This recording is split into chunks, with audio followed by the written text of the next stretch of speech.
Naomba nichukue fursa hii kumshukuru Mwenyezi Mungu kwa kutujalia afya njema na kutuwezesha kukutana hapa leo katika hafla ya uzinduzi wa duka la Airtel Shekilango.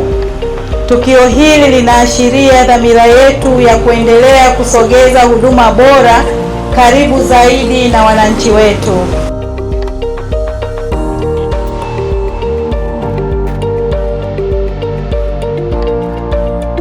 Niko hapa kuwahamasisha wananchi waweze kutumia huduma za Airtel.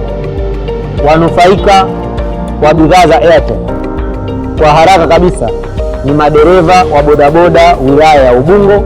Bodaboda wote, nataka waandishi wa habari mkawatangazie, wakata ya Kimara wana uwezo wa kupata smartphone ya ofa kutoka Airtel pamoja na mabando kutoka Airtel.